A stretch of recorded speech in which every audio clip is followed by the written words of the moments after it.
En esta segunda clase de la historia del contexto democrático vamos a iniciarla con donde habíamos quedado obviamente la clase anterior, que es 1966, es decir, el inicio de lo denominada o la denominada Revolución Argentina.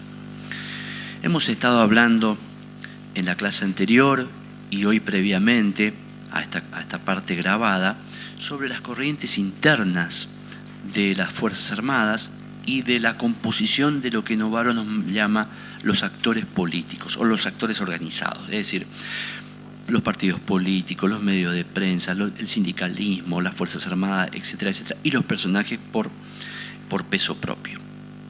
Bueno, caído el gobierno constitucional del presidente Ilia, se va a imponer nuevamente un gobierno de facto.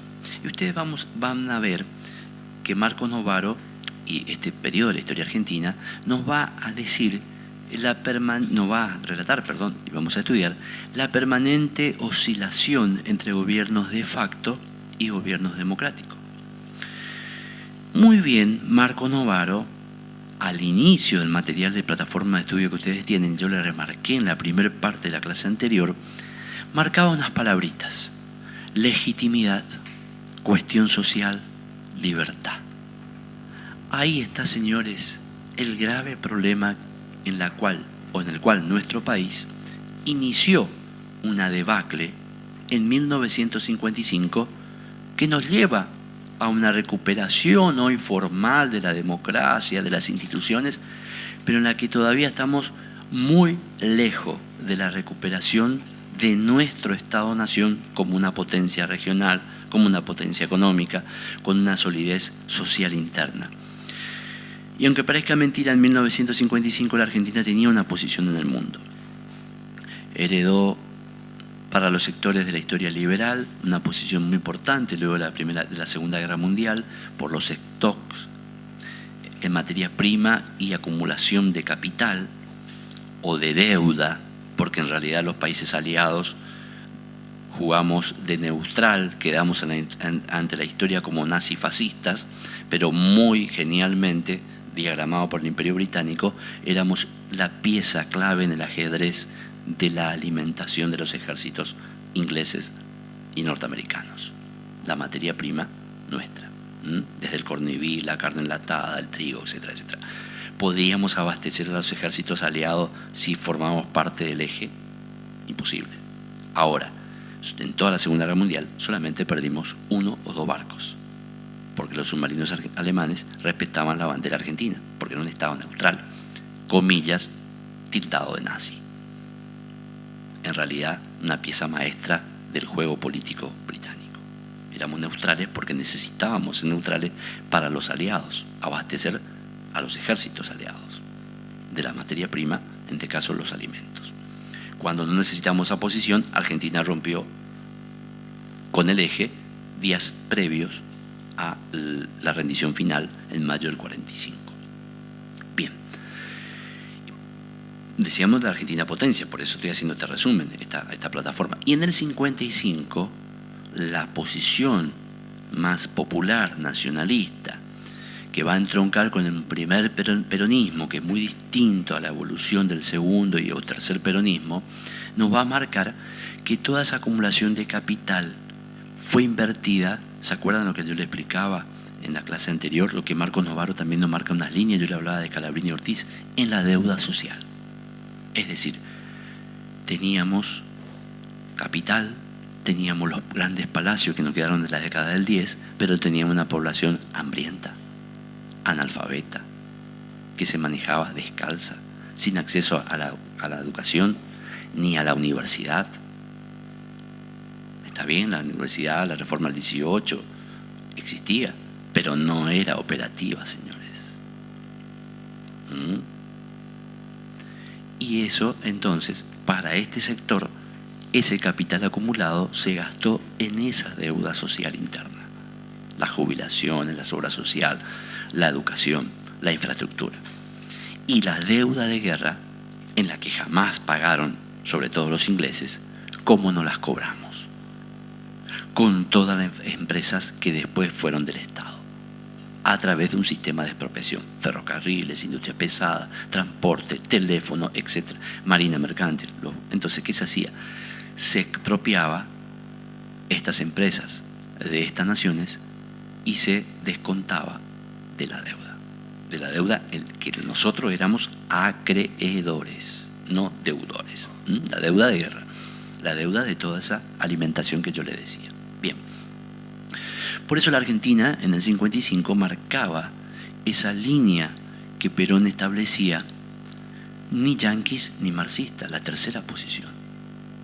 Planteaba una tercera posición, ni el bloque occidental ni oriental, más allá de que era anticomunista, tenía una afiliación hacia los países occidentales, pero no jugaba dentro del juego de los países occidentales. Eso es muy importante destacar, porque de estas dos luchas, de estas dos formas de ver el país, como yo le decía recién, acumulamos capital y qué nos interesa a la población, si vive bien o mal, o gastamos y distribuimos ese capital en nuestra población para que viva decentemente. Son dos posiciones que se van a enfrentar políticamente, políticamente dentro de los partidos políticos, porque van a haber programas a favor y en contra. Obviamente el peronismo va a tener la segunda faceta de la distribución, pero en el radicalismo van a haber dos sectores, uno muy de distribución, uno más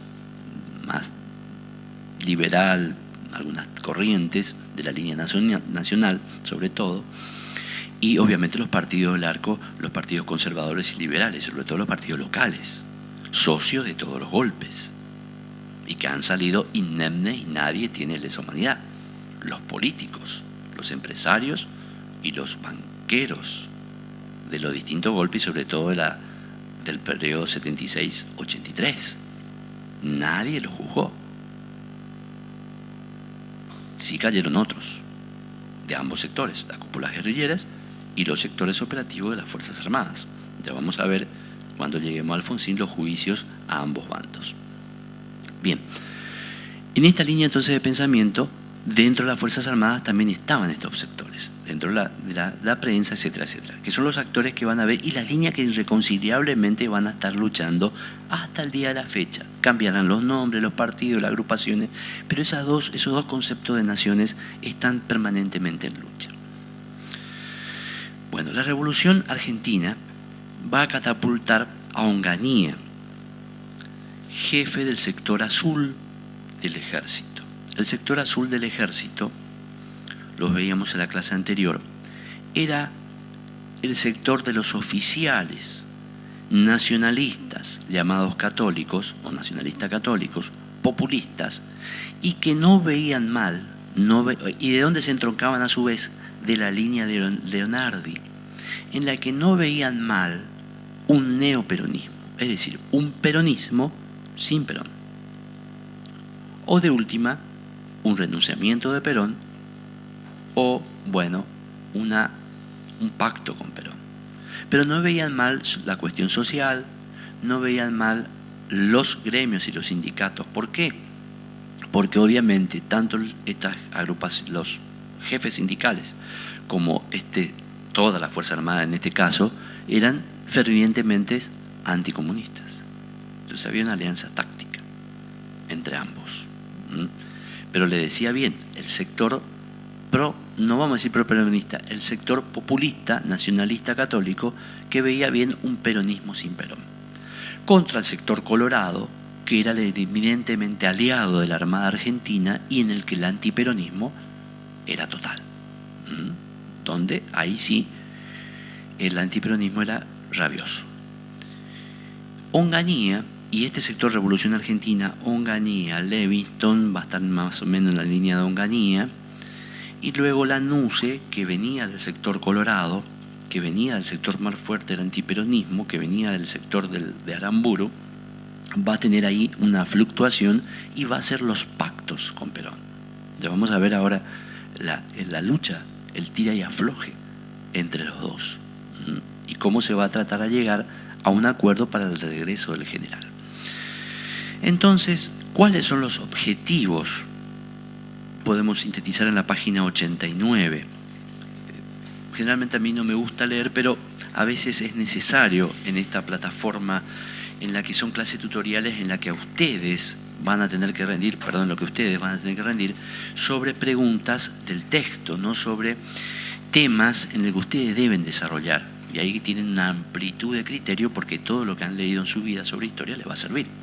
Pero acá tienen que un poco tener dos visiones, una visión enfocada en el texto que están trabajando, en la visión que yo le doy por ahí, por afuera. No significa que deben pensar exactamente igual que el texto o igual que mí, pero bueno, le van a hacer preguntas en las que deben poner verdadero o falso sobre conceptos que establece Novaro en el libro. Por ejemplo, una equivocación de Novaro, que vamos a hablar ahora. La guerra Malvinas inició el 2 de mayo. Error garrafal, fue el 1 de mayo. Ya vamos a explicar. Pero podría estar la pregunta puesta así. Y va a haber que responder de acuerdo a esa pregunta. Porque puede ser un error del texto de impresión. Bien. El golpe del 66, siempre Novaro en el inicio de los capítulos da un resumen muy acertado. Esta página 89 tiene, y así permanentemente vamos a ver los resúmenes de los inicios de capítulo y después hacemos el desarrollo, porque es el resumen de todo el desarrollo de ese capítulo y que le sirva a ustedes de eje. Fíjense que Novaro nos dice: en el año 66 se catapulta a Onganía al control casi total del Estado, avalado por el éxito logrado por sus pares brasileños en el autoritarismo desarrollista. Hay que tener en cuenta que estos fenómenos de gobiernos de facto y democráticos, alternancia, inestabilidad política, cuestiones sociales, agrupaciones o el inicio de la guerra armada, del foquismo, ya explicamos en la clase anterior, de la guerra revolucionaria, se da como un coletazo directo de la Guerra Fría, en que todos los países de la región van a tener estos problemas, donde el Brasil va a tener siempre una política muy interesante. Fíjese que, hago un paréntesis, incluso también tuvieron gravísimo lesa humanidad. Tienen gatillo fácil en las Fuerzas Armadas y en las Fuerzas de Seguridad. Pero aún así, con los gobiernos más izquierdosos, por decirlo de una manera, como lo de Lula, lo de Dilma, esas cuestiones fueron tratadas, pero casi soslayadas. No estoy diciendo que en la Argentina haya que soslayar eso, estoy hablando del ejemplo brasilero, porque ellos tienen otra visión, la del Estado imperial desde el año 1822 y de la Brasil potencia, octava potencia del mundo. El Brasil no pasa caminando en lo económico, militar, poblacional. Una población 10 veces más que el Estado argentino. ¿Y por qué digo esto? Porque en esa época también en Brasil había una especie de efecto dominó, donde cuando había golpes de estados o gobiernos de facto, se contagiaban, por decirlo de una manera, en la región, y a la inversa con los gobiernos democráticos. En esta época van a estar los brasileños más de 10, 12 años, los militares en el gobierno, y van a hacer esto del famoso autoritarismo desarrollista, que es la base industrial de la potencia que hoy es Brasil. Las carreteras, las famosas carreteras transamazónicas, las que conectan desde el río San Pablo, no solo a nuestras rutas, porque en el Mercosur nosotros somos un invitado de lujo en el que servimos como un peón en el ajedrez brasileño. El Mercosur se inicia desde Río Janeiro y San Pablo, con esos intereses, no desde acá. ¿Corrientes cuenta? No cuenta. Bueno, todo el sistema de carreteras, todo el sistema de las universidades, el sistema ya lo había hecho mucho antes. Brasilia, ¿dónde fueron a colocar Brasilia, la capital? En el centro geográfico del Brasil, en el 60. Proyecto que Alfonsín, muy bien, interesante, trató de colocarlo en la Patagonia Argentina para radicar como centro geopolítico. La capital de un estado lleva un centro geopolítico de avance del Estado argentino. Obviamente ni el portero de Casa de Gobierno quería ir en ese momento. Lo vamos a analizar en la presidencia de Alfonsín. Bueno, fíjese la visión y el inicio de las industrias pesadas del Brasil. Ese es el famoso autoritarismo desarrollista que nos marca Novaro en este resumen. Fíjese todo lo que se puede hablar del resumen de Novaro. Da para mucho. Por eso yo le voy tratando de explicar para que ustedes interpreten. Es el mismo desarrollismo que en gobierno democrático intentó realizar Frondizi. Ese mismo desarrollismo fue llevado adelante, o trató de llevarse adelante, en esta revolución argentina por el tándem Onganía-Levington. ¿Por qué tenían qué perfil? Ese perfil populista, nacionalista, digamos, en que las empresas del Estado, el desarrollo industrial, etcétera, etcétera. Con la NUCE viene otra visión, la visión liberal, financiera, los negocios, no el desarrollo del Estado, el negocio de los empresarios. Dicotomía que vamos llevando permanentemente y alternancia en nuestros gobiernos, no hace falta de este periodo, actuales, fuera del marco del examen de ustedes, pero para que lleven una línea de tiempo. Entonces, ¿qué se planteaba Onganía? Ejercer un gobierno técnico y apolítico. Él mismo le faltaba dotes políticos. Es lo mismo que le va a pasar después a Videla, cuando analicemos el proceso. Tenía todo el poder, pero le faltaba la proyección política, no eran un Perón. Si Onganía y Videla hubiesen sido un Perón, hubiesen, no digo que solucionado los problemas del país, porque estaban muy complicados con todas las líneas internas, pero hubiesen dado una salida distinta como la que dio Perón, porque Perón tenía el plafón y tenía la capacidad y quería ser político. En cambio, estos eran militares profesionalistas. En este caso, Onganía, populista hacia el sector nacionalista del ejército, Videla más hacia el liberalismo. Pero ambos descreían en el sistema político y no querían ser políticos cuando tuvieron el poder en la mano. Perón, cuando tuvo el poder en la mano, hizo política. No sé si interpretan los ejemplos. En la incluso idiosincrasia cada uno de ellos. No estoy dando un ejemplo positivo de ni de uno ni de otro. Bueno, ¿qué pretendía ser? Un gobierno técnico y apolítico, es decir, dejar de lado a tal punto que la Revolución Argentina planteaba que los partidos políticos debían disolverse y sus integrantes ingresar en nuevas agrupaciones. ¿Por qué? Porque todo supuestamente ese arco partidocrático venían con las grandes deficiencias del liberalismo de base. Entonces, permanentemente, soltada la mano, iniciado el proceso electoral y gobierno democrático, íbamos a caer en los mismos problemas. Son visiones de Estado, no estoy diciendo que eso es la verdad, estoy hablando, explicando. Hago estas aclaraciones porque ustedes son nuevos en la facultad y después van a decir el profesor dijo esto. No significa que piense usted de acuerdo con lo que estoy diciendo, le estoy explicando las posiciones. Así nos manejamos en esta casa de estudio, donde ustedes tienen libertad de cátedra, donde van a poder estar de acuerdo con lo que dice el profesor o no, y en la cabeza del profesor tiene que explicar cosas que pueden no estar de acuerdo él en su fuero íntimo, pero lo debe hacer para sus alumnos.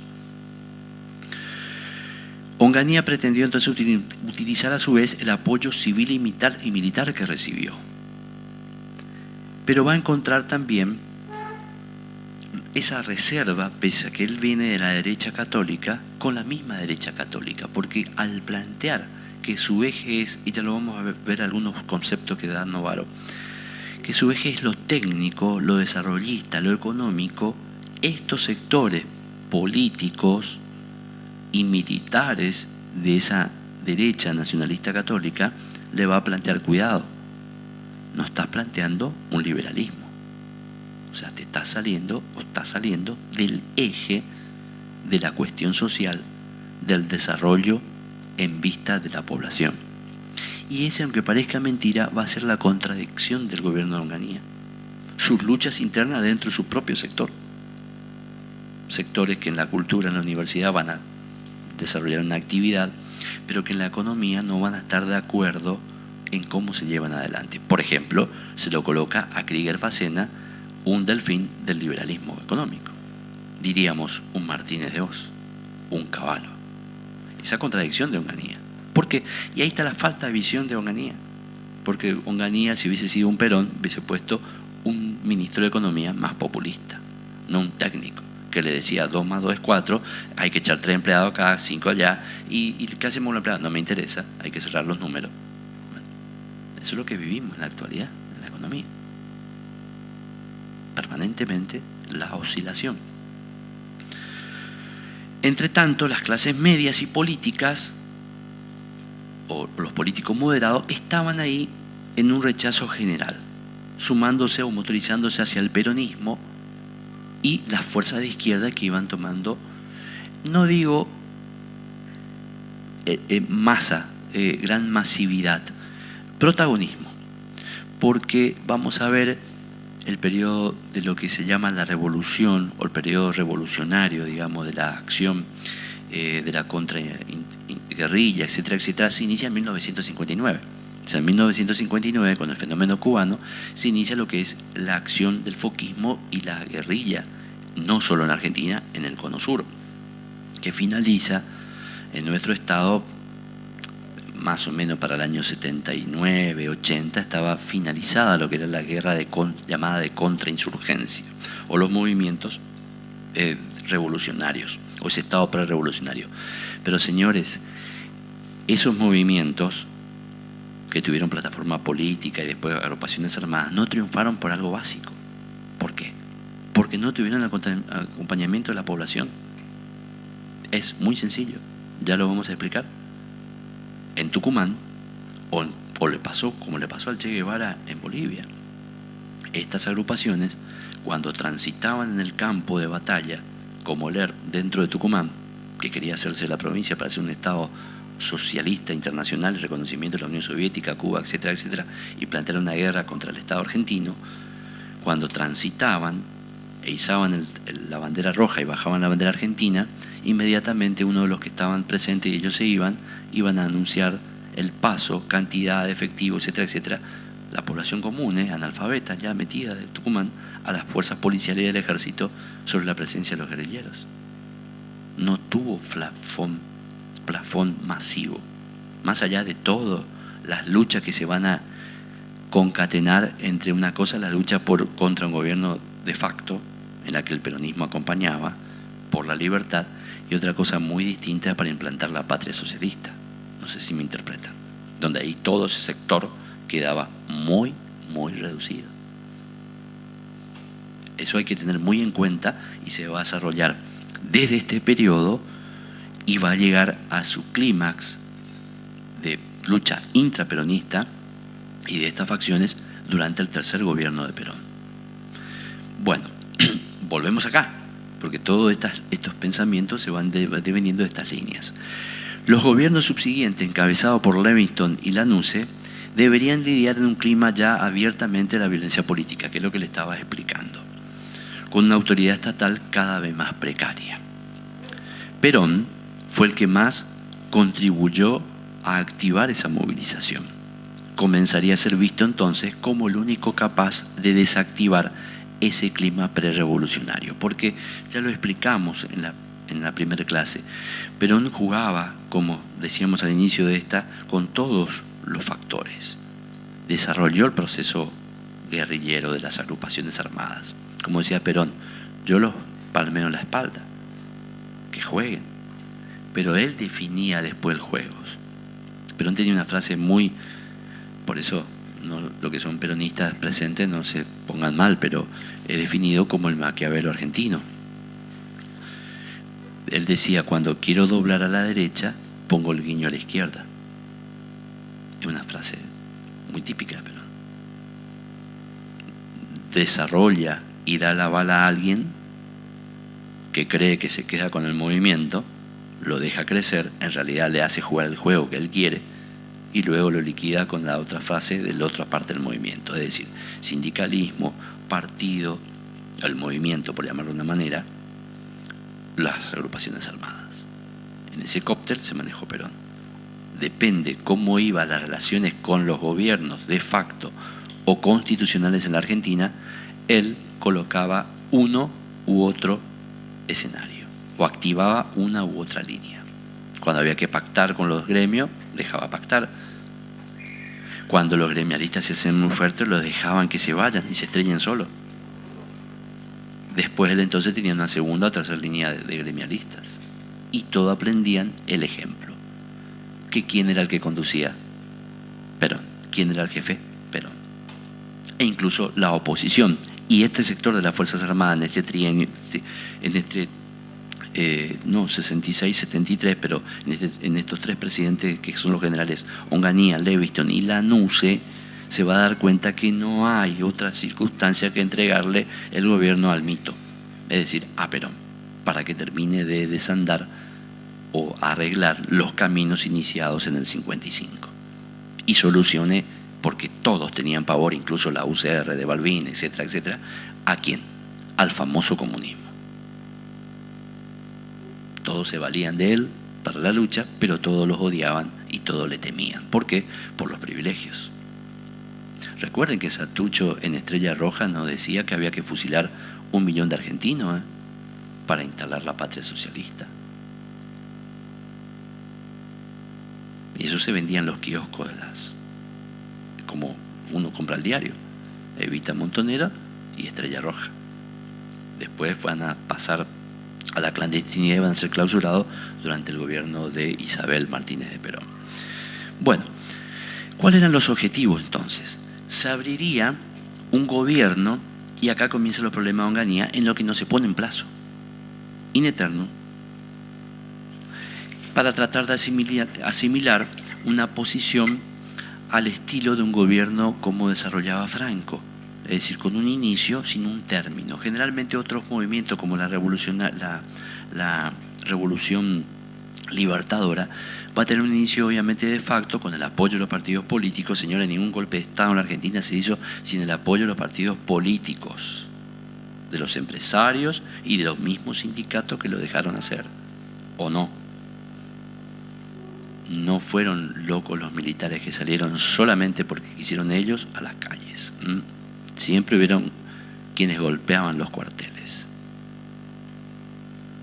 Y vamos a ver los funcionarios de los partidos UCR, partidos liberales, conservadores, partidos provinciales, como los de Corrientes, no hace falta el nombre, Pacto Autonomista Liberal, funcionarios de la Revolución Libertadora, de la Revolución Argentina, y funcionarios ¿de qué?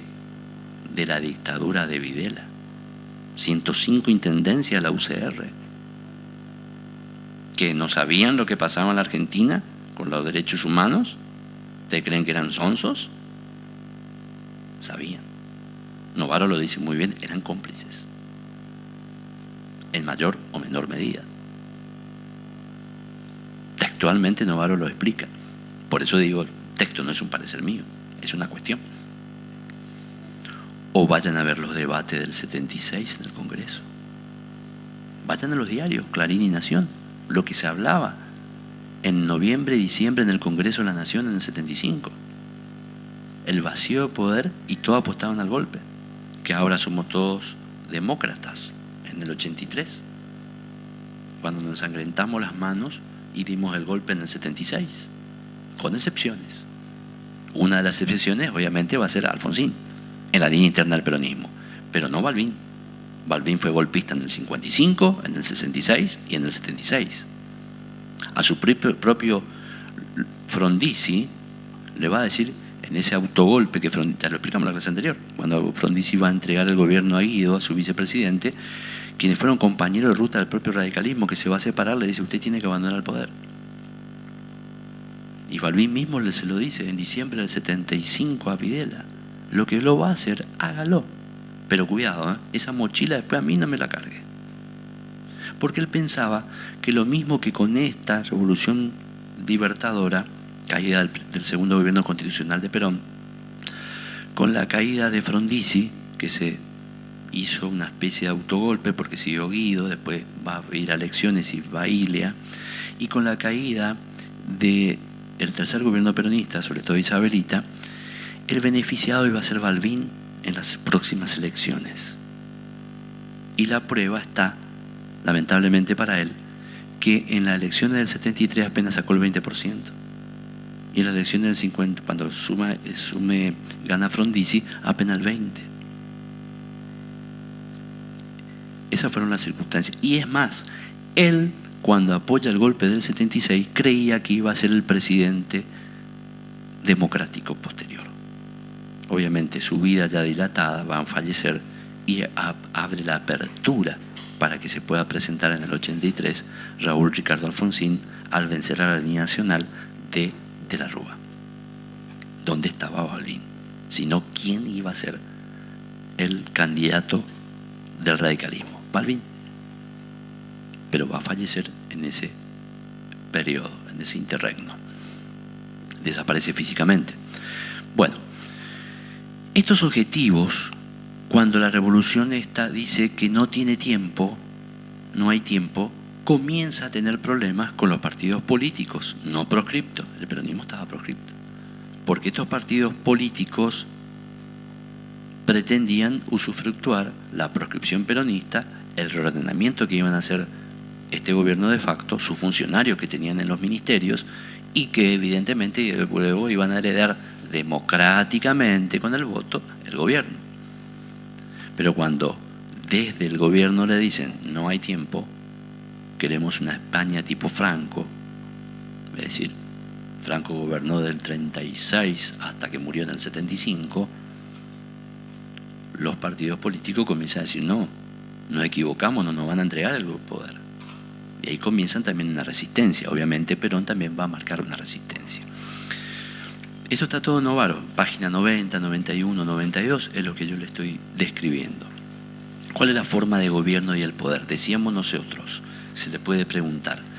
El hombre fuerte Onganía, en la página 90, va a tener el control del Estado, va a ser jefe militar al mismo tiempo del ejército para poder colocar los cargos. Obviamente no existe el poder legislativo, se va a gobernar a través de decreto y va a manejar la junta de comandantes, lo que le da un poder muy importante, un poder prácticamente parecido al que estuvo Videla. Pero obviamente va a caer en estas complicaciones internas que ya hemos visto, esta fluctuancia entre la cuestión económica, la cuestión social, la cuestión ideológica. Va a marcar en el tiempo económico, página 91, las premisas. Y esto es importante, porque podría ser una pregunta de examen. Primero, la asepsia ideológica, que es lo que estábamos planteando nosotros. La capacidad técnica, y el objetivo es asegurar un gobierno que se abstuviera a hacer política. Cuando se dice hacer política, es un término que en realidad por ahí sería partidocracia, porque todos hacemos política. Digamos, hacemos política cuando no está en la función pública, porque la política es el arte del buen gobierno, o tratar de llegar a un buen gobierno. Entonces cualquiera, sea demócrata, no demócrata, hace política. Lo que se está refiriendo acá es a cuestión partidocrática, de los partidos. Por eso este perfil de Onganía va a ser un perfil filofascista. Perfil fascista. ¿Por qué? Porque va a tratar de volver a 1943.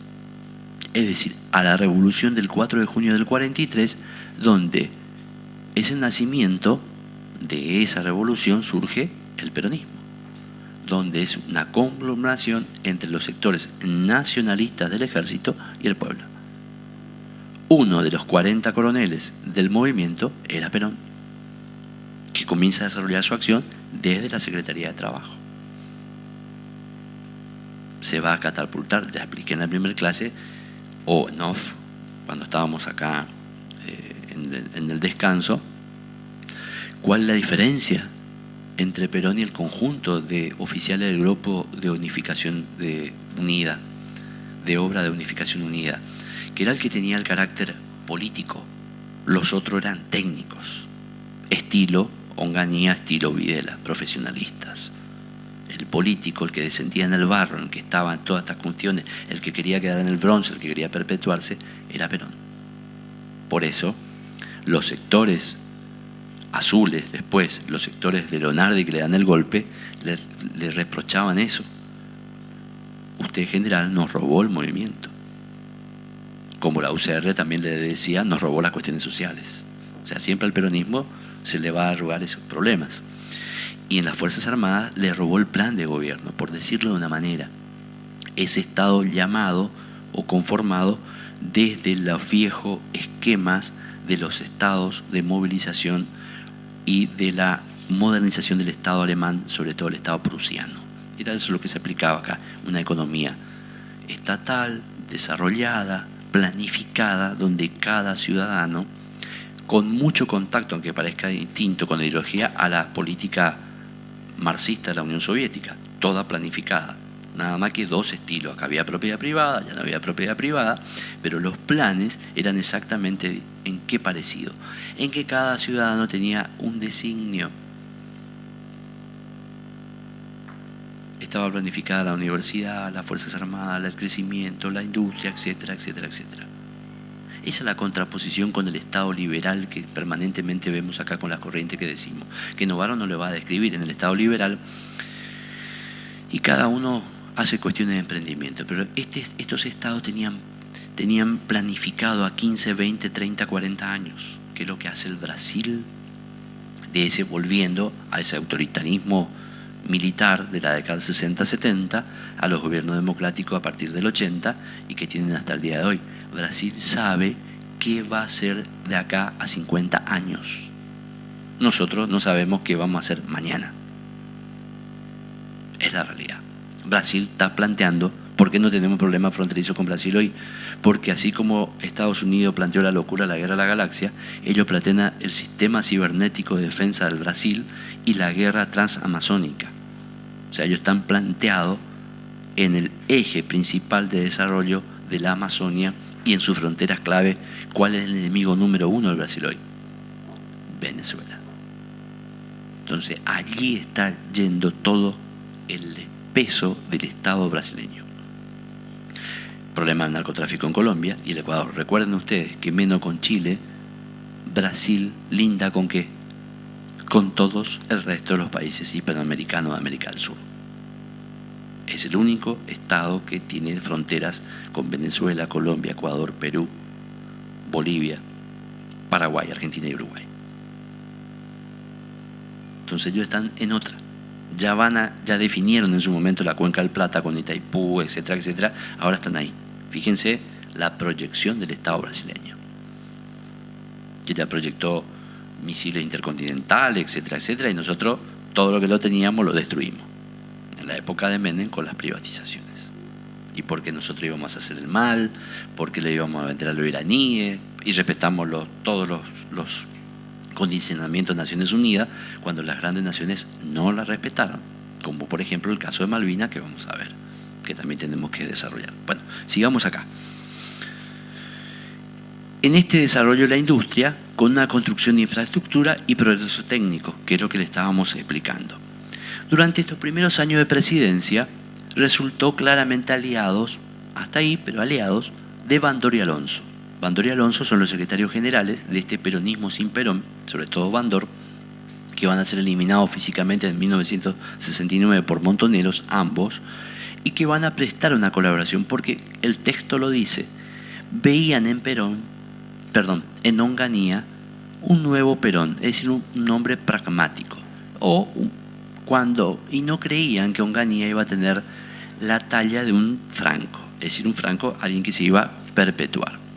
Por supuesto que los ejemplos son completamente distintos porque la Guerra Civil Española, un tema tan apasionante del que tanto se escribe en la historia española, se escribe el medioevo y la Guerra Civil Española.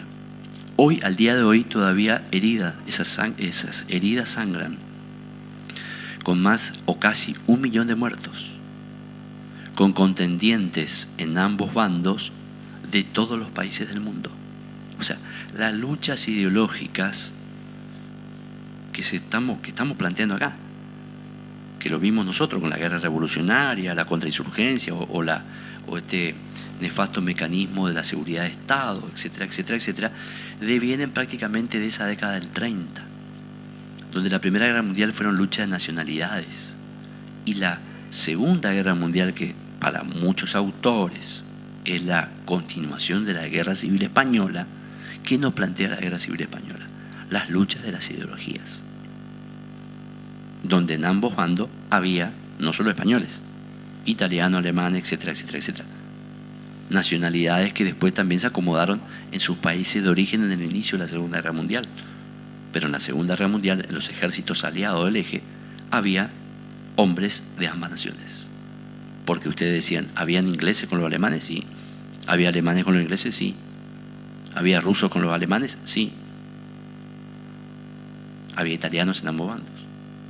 Planteaba una lucha ideológica, ya no de nacionalidades, que es una heredera de la lucha de la Guerra Fría, que es una guerra ideológica, de colocar ideologías. Bueno, entonces al principio lo apoyaron, pero luego, cuando Krieger-Bacena comienza a desarrollar una actividad económica planificada, pero con un sentido liberal, obviamente estos sindicatos van a tomar una posición distinta y van a también a ser combativos de Onganía. Onganía va a tener también cuestiones en lo cultural y con respecto a las universidades. Con respecto a lo cultural, obviamente, al venir de esa rama nacionalista católica, muchos de sus funcionarios en los medios de prensa y sobre todo en los medios de comunicación, radio y televisión, van a dar un perfil que algunos autores como Novaro nos dice de moralino, es decir, van a tratar, en realidad, no quiero afectar a los que fueran profundamente católicos con esto, porque según lo que dice Novaro, es una pavada lo que hicieron. Es decir, de tratar de llevar no el escote a la mujer, cuestiones morales, etc. Bueno, si esta corriente que gobernaba nos llevaba o tenía como plataforma cuestiones religiosas, obviamente eso fue llevado a la cultura para tratar de frenar el proceso de llamado, no lo dice Novaro, pero dicen nuestros autores, de libertinaje, que va llevando un proceso a nuestra televisión de hoy. Algunos juzgarán positiva, otros totalmente negativa. El inicio de lo que hoy sucede en la televisión argentina estaba en esa época. Entonces había acá un retroceso de las corrientes que hoy predominan en la televisión. Esto Novaro lo va a juzgar muy negativamente, porque había un control y una censura en todo lo que era el famoso destape que se inicia después del 83, en lo cultural. Y en la cuestión universitaria, la universidad, señores, siempre va a ser terreno de las luchas ideológicas, porque las ideas, y más en una casa de estudio como esta, facultad de Derecho y qué más, ciencias políticas y ciencias sociales. Nadie puede, el conjunto de ustedes, pensar exactamente lo que yo estoy diciendo. Pensar, ni saben qué pienso yo, o estar de acuerdo con lo que yo estoy explicando, de acuerdo a ser esclavo del texto que ustedes están por estudiar. Las luchas de las ideas son permanentes. Y acá se va a dar con la intervención, porque desde la óptica de Onganía, el vehículo o plataforma, entiéndase bien lo que digo, el vehículo textual de autores, el vehículo o plataforma de las ideas subversivas va a estar en la universidad, desde estas ideas. Por eso la van a intervenir las casas de estudios. Y acá van a estar la famosa pregunta de examen, generalmente va a ser la noche de los bastones largos, donde el proceso que hace Onganía es de intervención. Es decir, como cesan, es un gobierno de facto, obviamente cesan todas las autoridades constituidas y las universidades van a ser intervenidas. Es decir, nuestro decano actual, que fue elegido internamente, nuestro rector, etcétera, etcétera, estamos hablando en el caso nuestro, es como que cesarían en el cargo y se coloca o alguien de la casa o un externo como interventor. Bueno, eso fue resistido por profesores y estudiantes y se va a dar la represión de la Policía Federal al tomar las casas de estudio y a recuperar la fuerza policial en la famosa noche de los bastones largos, que hay fotografías, películas y está referenciado en el texto. Pero acá el fondo es la lucha ideológica. Y acá hago un avance en la línea del tiempo, porque si tomamos solamente esto, hay que ser honestos también con los actores. Aparentemente esta persona era un dictador, tenía cuestiones filofascistas y estaba equivocado en el planteamiento. Pero vamos a ver en el gobierno peronista, tercer gobierno 73-76, que primero asume Cámpora. ¿Y qué hace Cámpora? Obviamente cesa a los interventores de esta revolución de Lanusse, que ya estaba último presidente de Lanusse. ¿Y qué va a colocar? Casos enigmáticos como incluso guerrilleros famosos de Montonero que eran profesores de la casa de estudio. Es decir, iba a colocar Cámpora en ese breve tiempo de meses que estuvo, ya vamos a ver la lucha ideológica en la facultad, en las facultades, va a colocar todas personas de izquierda como interventores, van a cesar los profesores que son católicos de derecha o de conservadores por poner la izquierda. ¿Y cuánto duró eso? Meses. Cuando asume Perón y se profundiza con Isabelita, afuera todo eso. Y vienen los anteriores, con la otra concepción. Entonces, obviamente, la universidad es un bastión de lucha ideológica. Eso no podemos negar.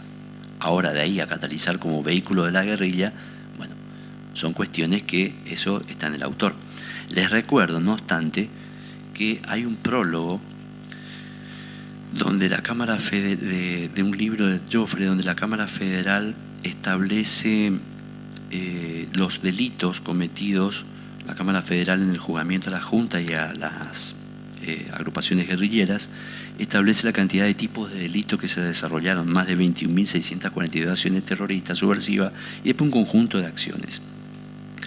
En uno de estos conjuntos, estoy viendo a ver si lo encuentro por aquí, nos va a decir copamiento de fábricas, etcétera, etcétera, la cantidad de actos intimidatorios en las universidades que se cometían.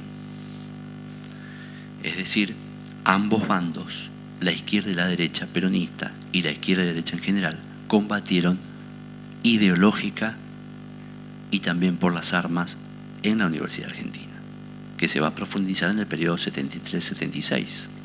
Las famosas clases revolucionarias, en las que las agrupaciones armadas ingresaban al claustro, tomaban un aula y el profesor era desplazado, tenía que sentarse con los alumnos y se le explicaba doctrina de las agrupaciones guerrilleras. Eso se vivió en la Argentina. Entonces me parece una frase muy light de Novaro como decir que en la universidad todo era color de rosas. No era todo color de rosas.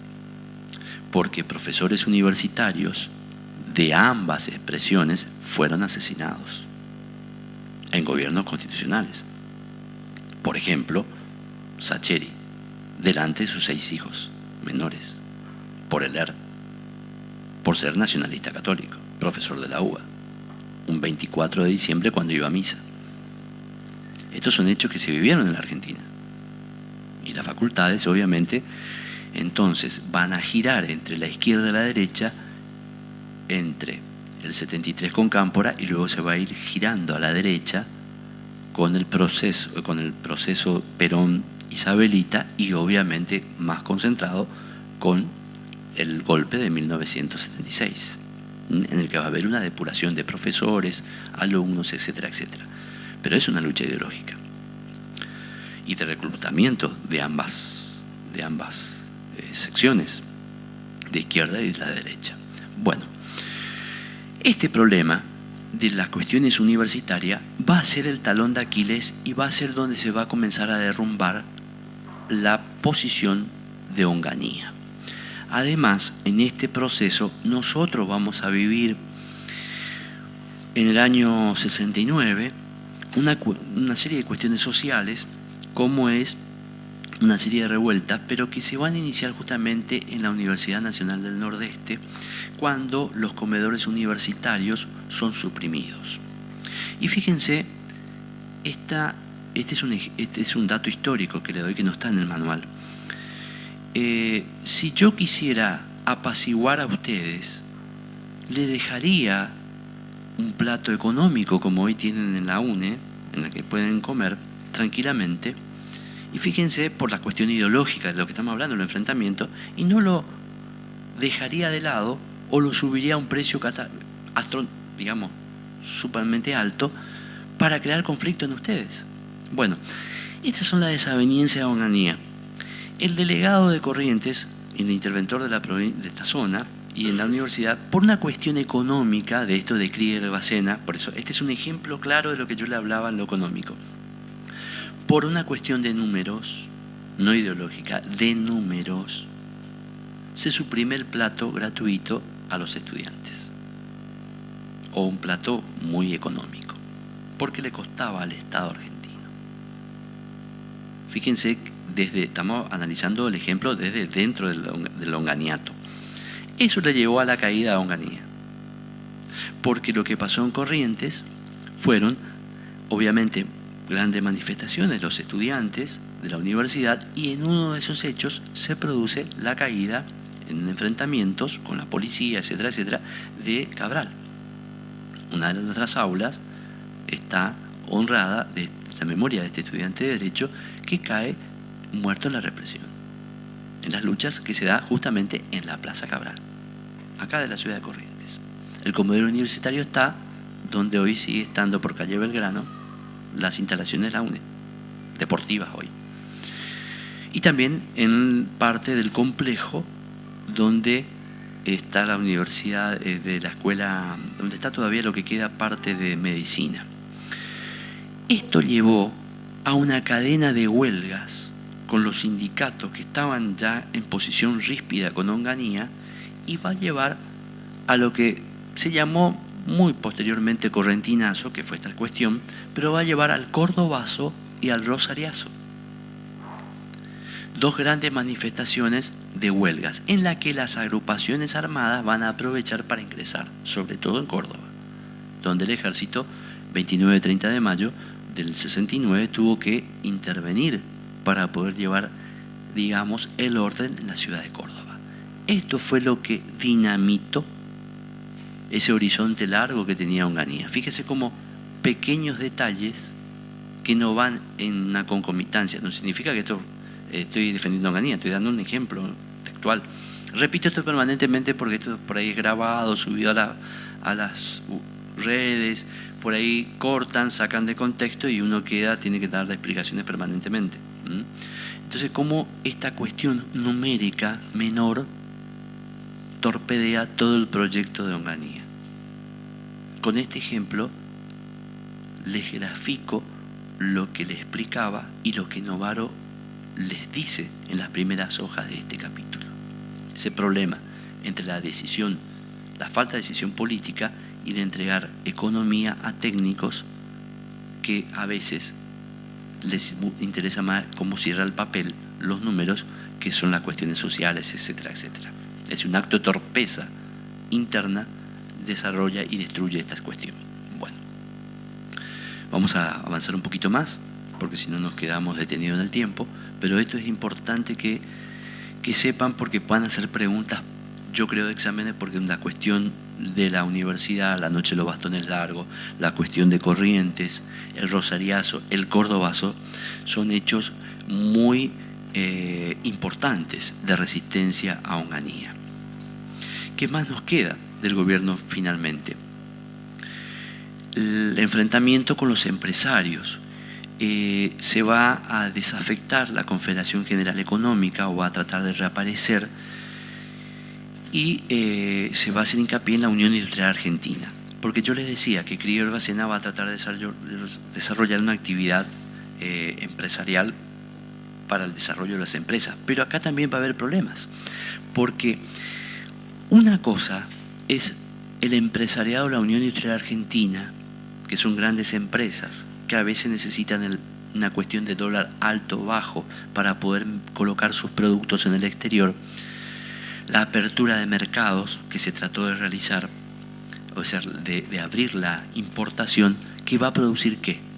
El enfrentamiento con las hoy llamadas pymes, las empresas medianas y regionales, que no pueden competir, y que lleva a su vez a el cierre de estos emprendimientos empresarios, que lleva a su vez el problema de empleados en la calle, que lleva a su vez el reclamo de los sindicatos. Fíjese, un efecto dominó. ¿Qué es lo que le va a pasar a Onganía en este final?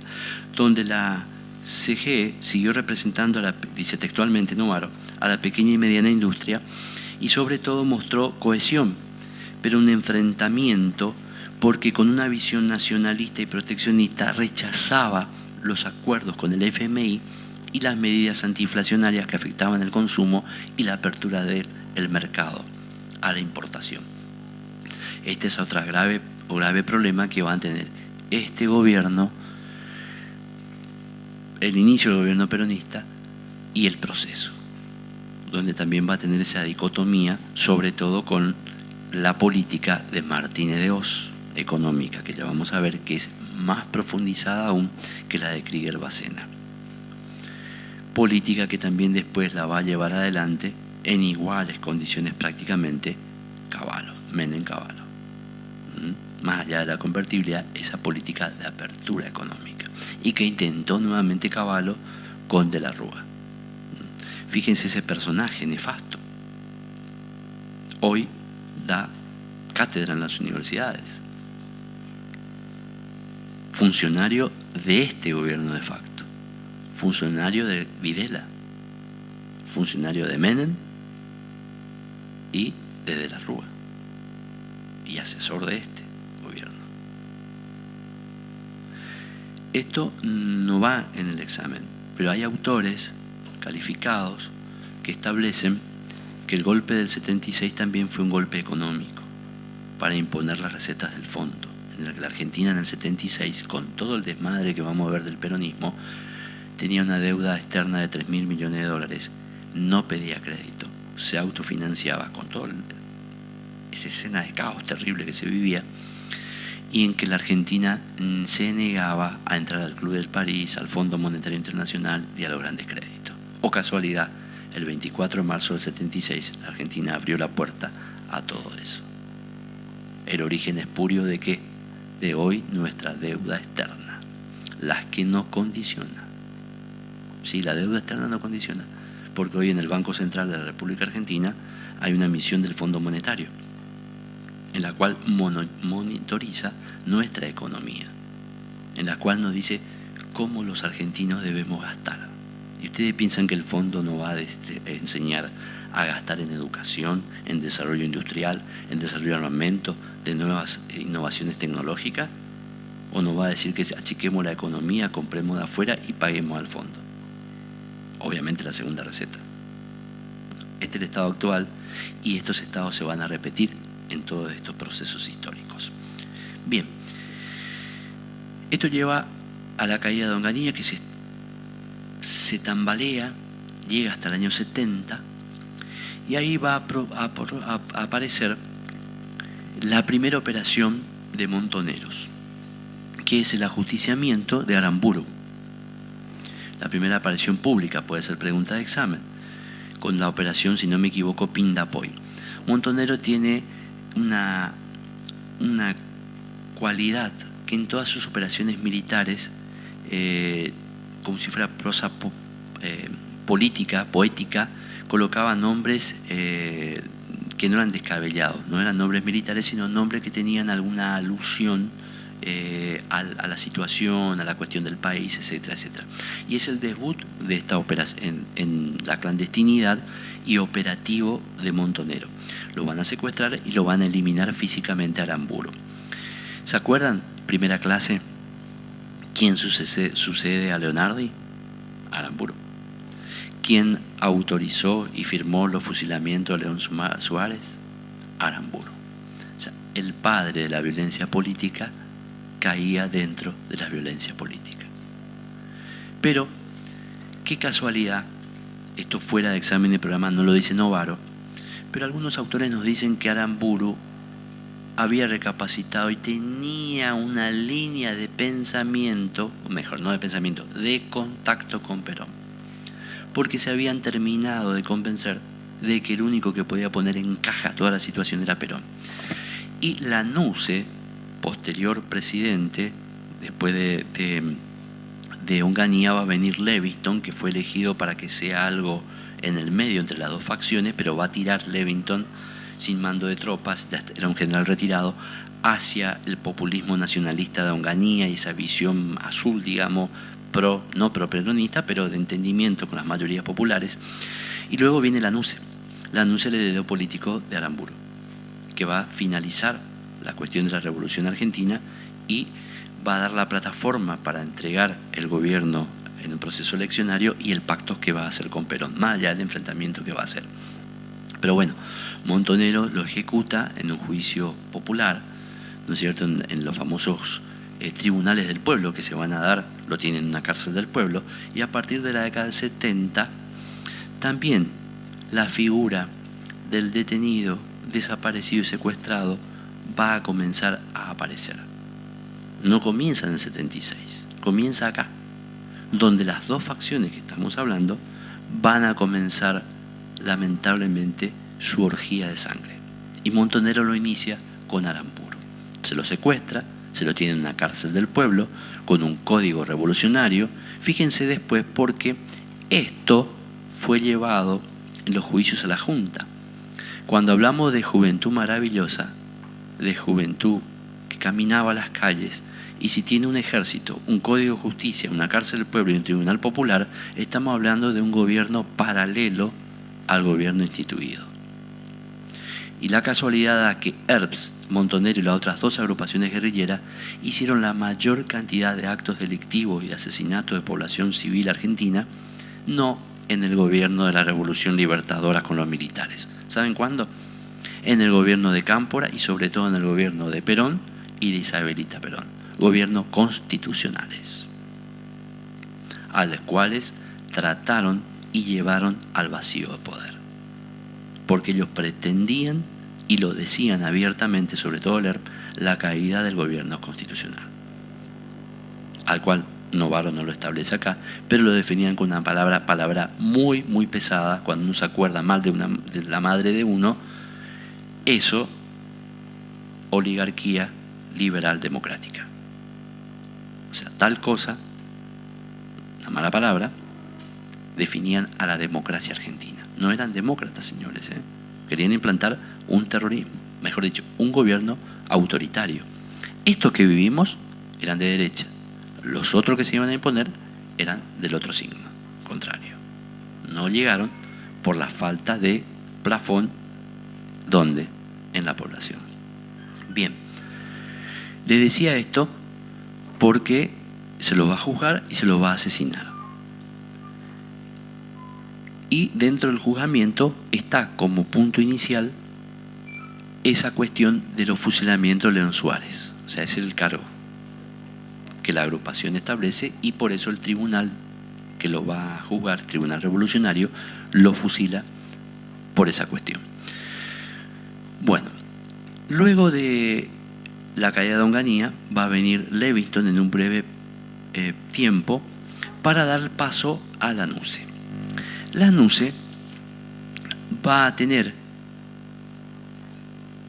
la posibilidad del inicio de plantear una cuestión de salida electoral, pero a su vez va a plantear bajo los acuerdos en el que Lanusse sí era alguien que pretendía ser político, que pretendía, no tenía la misma idea que Perón, pero pretendía ser un Perón.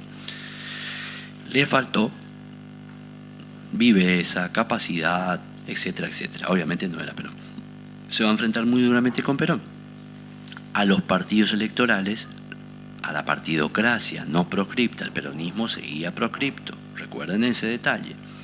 Le va a plantear al arco la Unión Cívica Radical, a los partidos liberales, conservadores, partidos provinciales, que va a haber una salida democrática. Pero todos tienen que jugar para el gran acuerdo nacional. Ese gran acuerdo nacional, señores, era la salida política en la que Lanusse pretendía ser futuro presidente constitucional. Obviamente allí los partidos, este conjunto de partidos que estaban siempre no proscriptos, disueltos, pero afín y con funcionarios en estos gobiernos de facto, van a ver que ellos querían ser los herederos con sus propios candidatos, no Lanusse. Entonces comienza un enfrentamiento que va a decidir que este conjunto de partidos, sobre todo la Unión Cívica Radical, acuerde con el peronismo proscripto, con Perón, la famosa hora de los pueblos. Es decir, el conjunto de los partidos más el partido proscripto se reunirían para tener una salida electoral. Esto le va a dar la posibilidad de plantear esta cuestión. A su vez, Perón va a aumentar la escalada de conflicto con las agrupaciones guerrilleras que ya habían debutado en el tema de las armas abiertamente. Las va a dejar hacer, que sigan avanzando en su cuestión de violencia, para acorralar a Lanusse. y pactar con la NUCE. Allí se va a dar un inicio de relación con la NUCE en el cual definitivamente van a acordar la plataforma en la cual va a haber la salida democrática, pero que se debe autoexcluir del gobierno, del primer gobierno, de la primera acción política, Perón. Entonces Perón no va a formar parte como candidato de esa salida electoral. Por eso Perón va a definir que su candidato sea Cámpora. Y acá lo va a hacer a su edecán. No lo dice Novaro. Perón es muy duro, porque Perón decía que al inútil se lo debe poner en el puesto cuando no quiere que se lo saque después. El inútil, ¿quién era? Cámpora, el odontólogo de Perón. El que Perón se ufanaba cuando volvió, que era al que yo todos los días le mandaba a comprar el diario en Madrid. Su edecán, su, digamos, secretario, ni siquiera político, su secretario. Perón tenía frases más duras todavía que no lo vamos a repetir hoy sobre Cámpora. Pero entonces lo coloca a él.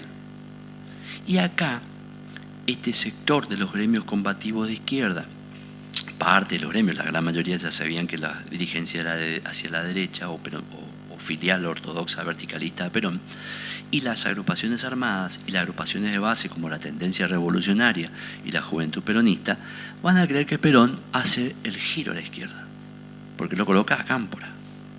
Estaban muy equivocados. Colocan a alguien que sabía que iba a durar días, meses, como duró en el gobierno.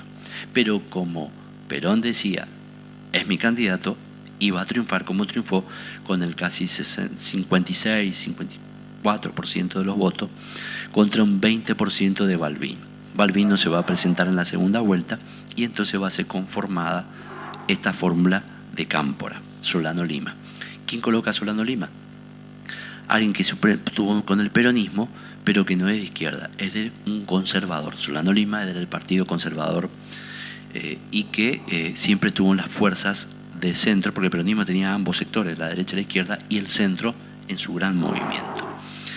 Así va a triunfar Cámpora y va a comenzar el regreso a la democracia.